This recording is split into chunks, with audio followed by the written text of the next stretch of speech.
চলছে শীতের মরশুম। এই পরিস্থিতিতে গরিব দুস্থ মানুষদের পাশে দাঁড়ালো রায়গঞ্জ শহর যুব তৃণমূল কংগ্রেস।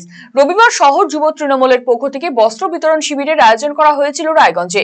রায়গঞ্জ শহরের 24 নম্বর ওয়ার্ডের কলেজ পাড়ায় এই শিবিরটি অনুষ্ঠিত হয়।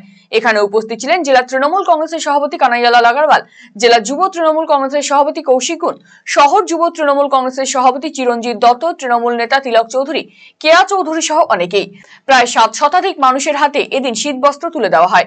শহর যুব তৃণমূল সভাপতি চিরঞ্জিত দত্ত জানিয়েছেন, এলাকার প্রয়াত বিশিষ্ট মানুষদের স্মরণ করে এই বস্ত্রদান শিবিরের আয়োজন করা হয়েছে।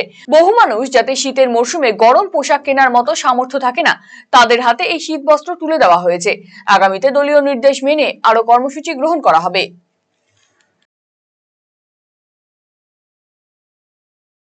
আজকে আমাদের কর্মসূচি যেটা হলো যে আমাদের 24 নম্বর ওয়ার্ডে যেসব আমাদের অভিভাবকরা এবং আমার বন্ধুরা যারা পরলোক গমন করেছেন তাদের স্মৃতির উদ্দেশ্যে এবং তাদের স্মরণ সভার মাধ্যমে আমরা আজকে কম্বল বিতরণ করলাম 750 দুস্থ মানুষদের মধ্যে, তাদেরকে স্মরণ করে এটা অনুষ্ঠান করলাম। এখানে মোটামুটি এখনো পর্যন্ত 700 মতন হবে, আরো তো লোক আসছে। পরবর্তী কর্মসূচি দল যেভাবে নির্দেশ দিবে সেভাবে আমরা করব। উত্তর দিনাজপুর জেলা তৃণমূল কংগ্রেসের সভাপতি কানাইয়ালাল আগারওয়াল জানিয়েছেন, 24 নম্বর ওয়ার্ডের শহর যুব তৃণমূলের পক্ষ থেকে বস্ত্রদান শিবিরের আয়োজন করা হয়েছে। প্রচুর মানুষের হাতে এদিন শীত বস্ত্র তুলে দেওয়া হয়। এই উদ্যোগকে সাধুবাদ জানিয়েছেন তিনি।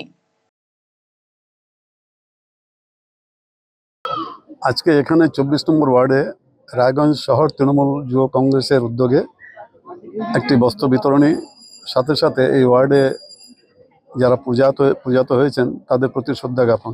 আজকের এই বস্ত্র বিতরণ সম্বর্ধনা জ্ঞাপন অনুষ্ঠান আমরা সবাই মিলে আর তৃণমূল যুব কংগ্রেসে যারা যুব কংগ্রেসের যারা সদস্যগণ আছেন সবার উপস্থিতিতে আজকের এই অনুষ্ঠান। আমরা এখনই আমাদের দলের পক্ষ থেকে আমাদের দলের যে প্রতিষ্ঠা দিবস 1 তারিখ থেকে শুরু হচ্ছে, বিভিন্ন ধরনের প্রোগ্রাম 30 তারিখ পর্যন্ত হবে।